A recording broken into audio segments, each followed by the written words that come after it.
Super Bowl Sunday, like every other thing, it's just we're getting ready to go to a party at a doctor's house and friends and go watch party. And we got my Suburban and pulled out and left the neighborhood and first intersection, came to a stop, looked both ways, took off. By the time I got to the next intersection, about a mile down the road, I was picking up speed, and kind of stroked out and ran through the intersection and hit a telephone pole or a power pole head on, right in the middle. Yeah, I mean, I totaled my Suburban that day, and my wife was with me. And a couple seconds before I hit this pole, she's a speech pathologist, and she said, "I think you're having a stroke." Bam! I hit this pole. The pole came so fast, but the bags went off, the airbags went off, and it's like from that moment, I had some sort of a slowdown in time, so that I saw the bag go up and down. It never touched me.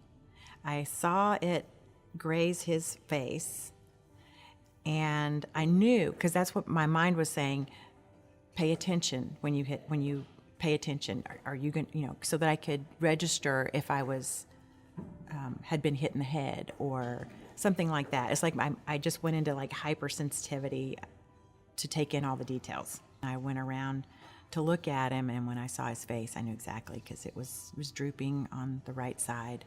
And that was really the telltale sign. At that point, I started noticing he had no mobility in his arm and leg. And, there was so much I wasn't putting all together, but I knew enough in that first moment that it was definitely a stroke.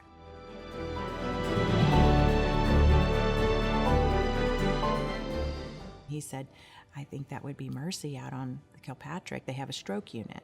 And I had no clue what that meant. But anything called a stroke unit, it's got to be the best place to go when you're having a stroke, right?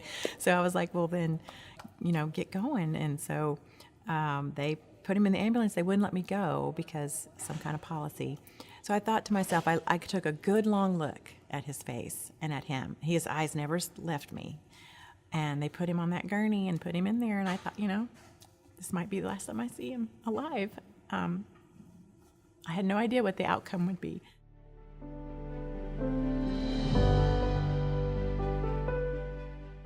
We take a small little catheter that's like a straw. It's a straw that you run it up there.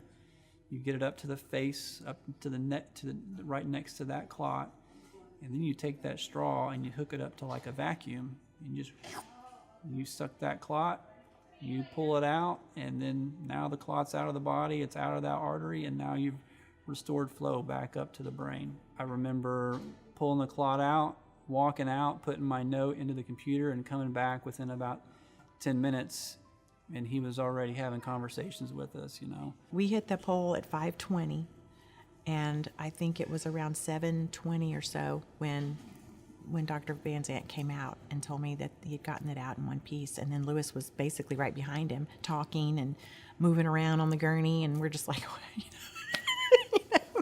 hallelujah, it was wild. My feet are moving, both feet are moving. Yeah, both. And just starting to talk to my family. "Hey, I'm okay, guys. Yeah, we're good. And trying to settle them down and give them some peace about what's going on. This is one of my greatest joys in what I do. I mean, to be able to see someone come in who can't move, can't talk, and then, within a matter, in this case, minutes, sometimes it's hours, bring back motion, movement to a limb, or bring back language to a patient that didn't have it before.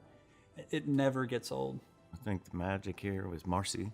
I mean, because, I'm the patient, right? I'm basically in and out of consciousness and totally physically at the mercy of everybody else. And I'm really grateful for our first responders. I'm really grateful for, that they're engaged enough in what they do to know, what's a good place from a not the best place. I think that's a big deal. That is big. I'm grateful that Marcy knew, that she's who she is, that she could really come together and and do what she did, because I'm really at the mercy of everybody, and I'm not used to that. I'm not used to relying on everybody else. I try to be the person people can rely on, not relying on everybody for life and death and outcomes, and it's kind of it's humbling. Everybody was so caring and so aware of everybody's needs, and just never made us feel anything but very well provided for.